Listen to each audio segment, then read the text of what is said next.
سچ جاننے کی قیمت بہت بھاری تھی۔ رات کا آخری پہر تھا جب علی اپنے دوست فہد کی ضد پر اس سنسان گاؤں کی طرف نکلا جہاں برسوں سے کوئی نہیں جاتا تھا۔ اس گاؤں کے بارے میں مشہور تھا کہ وہاں ایک پرسرار عورت رات کے اندھیرے میں لالٹین لیے گھومتی ہے اور جیسے وہ روشنی دکھا دے وہ چند دنوں کے اندر زندہ نہیں رہتا۔ علی ان باتوں کو دیہاتی کہانیاں سمجھتا تھا، مگر فہد کی ہمت اور تجسس نے اسے مجبور کر دیا کہ وہ سچ جاننے نکلے۔ جب وہ گاؤں کے داخلی راستے پر پہنچے تو ٹھنڈی ہوا کا ایک غیر معمولی جھونکا ان کے جسم سے گزرا، جیسے کوئی چھپ کر انہیں دیکھ رہا ہو۔ گاؤں کے ٹوٹے ہوئے گھروں، ادھ جالی لکڑیوں اور بکھری ہوئی مٹی کے ڈھیروں میں ایک ایسا خوف چھپا تھا جو لفظوں میں بیان نہیں ہو سکتا۔ علی نے چاروں طرف دیکھا اور بولا، یہاں تو کوئی بھی نہیں، بس پرانے گھروں کی کہانیاں ہیں۔ مگر جیسے ہی اس نے قدم آگے بڑھایا، جھاڑیوں میں سے کسی کے چلنے کی آوازیں آنے لگیں۔ فہد نے موبائل کی روشنی سامنے کی تو راستے میں پڑے قدموں کے نشانات صاف نظر آئے، مگر وہ کسی انسان کے قدموں جیسے نہیں تھے۔ گاؤں کے اندر داخل ہوتے ہی ایک عجیب سی خاموشی ان دونوں کا استقبال کر رہی تھی۔ ہوا رک چکی تھی، درخت جیسے ساکت کھڑے تھے اور فضا میں پرانی راکھ کی ایک سی بو پھیلی ہوئی تھی۔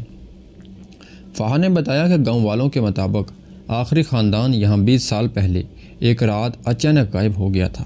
کسی نے چیخیں نہیں سنی، نہ کوئی جھگڑا ہوا، وہ لوگ بس غائب ہو گئے۔ علی نے اسے مذاق میں اڑا دیا، مگر دل کی دھڑکن تیز ہوتی جا رہی تھی۔ دونوں ایک پرانی کنویں کے پاس پہنچے جو کافی گہرا تھا، مگر اس کے کنارے پر کسی کے تازہ قدموں کے نشان دکھائی دے رہے تھے۔ علی نے نیچے جھانکا تو اس نے دیکھا کہ کنویں کی گہرائی میں کہیں دور لالٹین جیسی ہلکی روشنی ٹمٹما رہی تھی۔ فہد نے حیرت سے کہا، یہ تو ناممکن ہے، کنواں تو 20 سال سے سوکھا پڑا ہے۔ دونوں نے کوشش کی کہ کچھ سمجھ سکے، مگر اچانک کنویں کے اندر سے ایک عورت کی خشک سی کھانسی سنائی دی۔ دونوں کے چہروں پر پسینہ آ گیا اور فہد نے کانپتی آواز میں کہا، ہم یہاں غلط آئے ہیں، علی واپس چلتے ہیں۔ کنویں سے دور بھاگتے ہوئے انہیں لگا جیسے کوئی ان کا پیچھا کر رہا ہو۔ قدموں کی گھسٹی آوازیں ان دونوں کے قدموں کے ساتھ ساتھ چل رہی تھی، مگر پیچھے مڑ کر دیکھنے کی کسی میں ہمت نہ تھی۔ گاؤں کے درمیان میں پہنچ کر وہ ایک بڑے اور بوسیدہ مکان کے سامنے رک گئے، جس کے دروازے پر سرخ چاک سے ایک علامت بنی ہوئی تھی۔ یہ علامت گاؤں والوں کے مطابق اس عورت کی نشانی تھی، جس کا مطلب تھا کہ یہ گھر اس کی ملکیت ہے۔ علی نے ہمت کر کے دروازہ دھکا دیا تو وہ آہستہ آہستہ چرچراتا ہوا کھل گیا۔ اندر قدم رکھتے ہی یوں محسوس ہوا جیسے اچانک ہوا کا دباؤ بدل گیا ہو۔ کمرہ ٹھنڈا تھا، مگر دیواریں عجیب گرم، جیسے اندر کسی نے ابھی ابھی چراغ جلایا ہو۔ چاروں طرف پرانی تصویریں لٹکی تھیں، جن میں سے ایک ہی عورت نظر آ رہی تھی۔ اس کے ہاتھ میں ہمیشہ لالٹین ہوتی اور چہرہ دھندلا ہوتا، جیسے جان بوجھ کر چھپایا گیا ہو۔ فہد نے سامنے رکھی ایک ڈائری اٹھائی جس پر لکھا تھا، جب بھی لالٹین بجھے وہ سامنے آتی ہے۔ علی نے جلدی سے ڈائری بند کی، مگر اسی لمحے کمرے کے کونے میں ایک لالٹین خود بخود جل اٹھی۔ لالٹین کی روشنی نے کمرے کے کونے کو روشن کیا اور وہاں ایک پرانی لکڑی کی کرسی رکھی تھی، مگر اس پر کوئی نہیں بیٹھا تھا۔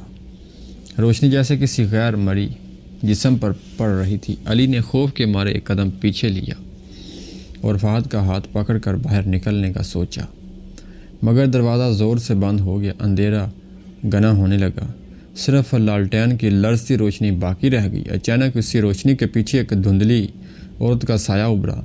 اس کا چہرہ دھندلا، بال بکھرے ہوئے اور ہاتھ میں وہی لالٹین تھی، مگر حیرت کی بات یہ تھی کہ اصل لالٹین کونے میں رکھی ہوئی تھی، جبکہ عورت کا سایہ بغیر جسم کے تھا۔ اس کی سانسوں کی گڑگڑاہٹ اتنی واضح تھی کہ جیسے وہ دونوں کے بالکل قریب کھڑی ہو۔ فہد نے ہمت کر کے چیخا، تم کون ہو؟ سایہ آہستہ آہستہ بڑھتا گیا، یہاں تک کہ وہ دونوں کے عین سامنے آ گیا۔ عورت کی مدھم آواز گونجی، یہ گاؤں میرا ہے، اس کی آخری روشنی بھی میری ہے۔ اس کی پوری بات ہوتے ہی لالٹین مزید روشن ہوئی اور کمرے میں درجنوں سائے حرکت کرنے لگے۔ کمرے کے ہر کونے میں مختلف سمتوں سے ابھرنے والے سائے ایک جیسے تھے، مگر ان کا وجود انسانی نہیں تھا۔ ان کے جسم مسخ شدہ، ٹوٹے ہوئے اور دھند کی طرح پھسلتے جا رہے تھے۔ علی اور فہد دیوار کے ساتھ لگ گئے، مگر اندھیرا اتنا قریب محسوس ہونے لگا تھا جیسے وہ ان کی سانسوں میں داخل ہو رہا ہو۔ اچانک لالٹین زور سے بجھی اور پورا کمرہ مکمل تاریکی میں ڈوب گیا۔ اسی تاریک میں عورت کی آواز دوبارہ گونجی، جب آخری روشنی بجھتی ہے آخری زندگی بھی ختم ہو جاتی ہے۔ فہد نے علی کا ہاتھ پکڑا اور چیخ کر کہا، کچھ بھی ہو جائے بھاگو۔ دونوں تیزی سے دروازے کی طرف لپکے، مگر وہ خود بخود بند تھا۔ پرسرار سائے اب ان کے اتنے قریب آ چکے تھے کہ ان کے سرد لمس کی ٹھنڈک ان کی گردنوں کو چھو رہی تھی۔ علی نے پوری طاقت سے دروازہ دھکیلا اور اچانک وہ کھل گیا۔ دونوں باہر نکلے اور بغیر پیچھے دیکھے گاؤں کے درمیانی والی سڑک کی طرف بھاگے، مگر باہر بھی اندھیرا قدرتی نہیں تھا۔ پوری فضا جیسے لالٹین کے باقی بچ جانے والے دھوئیں سے بڑی ہوئی تھی۔ باہر نکل کر دونوں نے دیکھا کہ گاؤں اب پہلے سے بھی زیادہ اجڑ چکا ہے، جیسے برسوں بعد پہلی بار کھل کر دکھائی دے رہا ہو۔ گاؤں کے دروازے خود بخود ہل رہے تھے اور کھڑکیوں میں سائے جھانک رہے تھے۔ فہد نے کانپتی آواز میں کہا، علی یہ گاؤں ایسا پہلے نہیں تھا، یہ زندہ ہے۔ علی نے جواب دینے کی کوشش کی مگر زبان لڑکھڑا گئی۔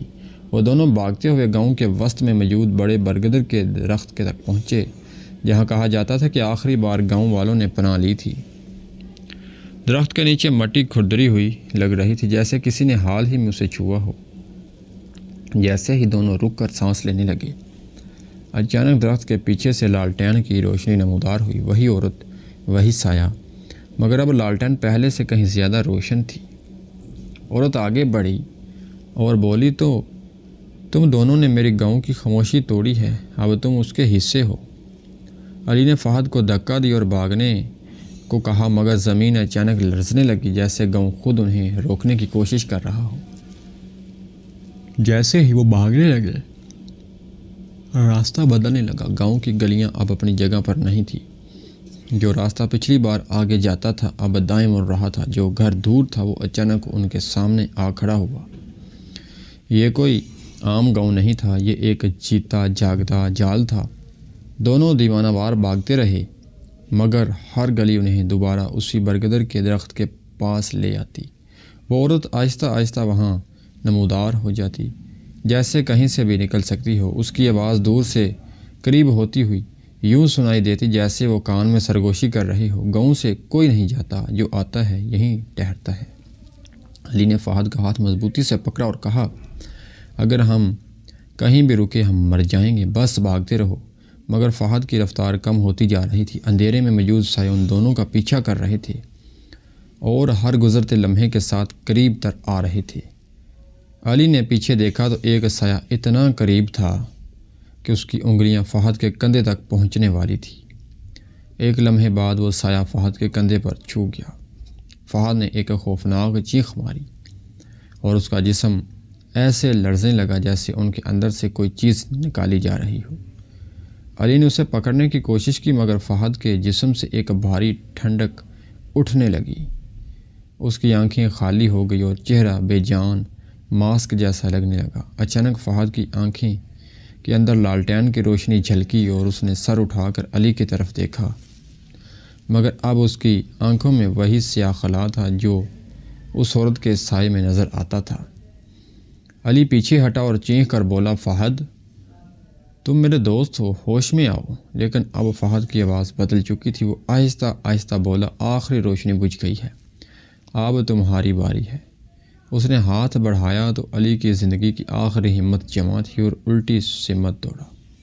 اس نے پیچھے مڑ کر دیکھا تو اب فہد بھی ان سائیدار مخلوق کے ساتھ چل رہا تھا جیسے وہ انہی کا حصہ بن چکا ہو۔ گاؤں کی فضا میں لالٹین کا دھواں پھیل رہا تھا اور سب کچھ مزید گہرا ہوتا جا رہا تھا۔ علی دوڑتا رہا، مگر اب گاؤں کی گلیاں اپنے آپ بدل رہی تھی۔ ہر موڑ پہلے سے زیادہ لمبا، ہر دروازہ پہلے سے زیادہ گہرا لگ رہا تھا۔ وہ ایک ٹوٹے ہوئے مکان کے پیچھے چھپنے کی کوشش میں اندر گھس گیا، مگر اندر اندھیرا اتنا گھنا تھا کہ لگ رہا تھا جیسے پوری روشنی نگل لے گی۔ اس نے سانس روک کر سنا، باہر قدموں کی آوازیں آ رہی تھی، عورت کی وہی آواز، بس ایک روشنی باقی ہے۔ علی نے آنکھیں بند کی اور دعا کی کہ شاید صبح ہو جائے، شاید کچھ بدل جائے۔ لیکن جب اس نے آنکھیں کھولی تو دیکھا کہ کمرے میں دیوار پر ایک لالٹین لٹک رہی ہے جو چند لمحے پہلے وہاں نہیں تھی۔ وہ آہستہ آہستہ جلنے لگی۔ علی نے چیخ کر اسے گرایا مگر وہ بجھی نہیں، بلکہ زمین سے اٹھ کر خود اس کی طرف آ گئی۔ روشنی اس کی آنکھوں میں پڑی تو اسے لگا جیسے ساری دنیا پھسلتی جا رہی ہے۔ اسی روشنی کے اندر اسے فہد کا چہرہ دکھائی دیا، مگر اب وہ انسان نہیں تھا، صرف ایک سیاہ خلا۔ علی نے جان بچانے کے آخری جتن کے طور پر دروازہ توڑ کر باہر بھاگنے کی کوشش کی، لیکن جیسے ہی اس نے قدم باہر رکھا، گاؤں کی فضا نے اپنا رنگ بدل لیا۔ ہر طرف ایک ہی عورت کے سائے نظر آ رہے تھے، کچھ درختوں کے پاس کھڑے، کچھ گھروں کی چھتوں پر، کچھ عین اس کے سامنے۔ سب کے ہاتھ میں ایک جیسی لالٹین تھی، ایک ہی آواز ہر طرف سے گونج رہی تھی، آخری روشنی تمہاری ہے۔ علی پیچھے ہٹا مگر اب راستہ مکمل بند تھا، زمین اس کے قدموں کے نیچے سے سرکنے لگی اور لالٹینوں کی روشنی اس کی آنکھوں میں بھر گئی۔ دھڑکتے دل کے ساتھ وہ چیخا مگر آواز گاؤں کی ہوا میں جذب ہو گئی۔ اگلے ہی پل گاؤں مکمل خاموش ہو گیا، لالٹین بجھ گئی اور وہاں کوئی نہ رہا، نہ روشنی، نہ آواز، نہ سائے۔ مگر اگلی رات اسی گاؤں کے داخلی راستے پر نئے 2 قدموں کے نشان ملے، گاؤں کی طرف جاتے ہوئے، اور کنویں کے اندر سے پھر وہی کھانسی سنائی دی۔ اب کہا جاتا ہے کہ اس گاؤں میں داخل ہونے والا ہر شخص آخری روشنی کا حصہ بن جاتے ہیں اور پھر کبھی واپس نہیں آتا۔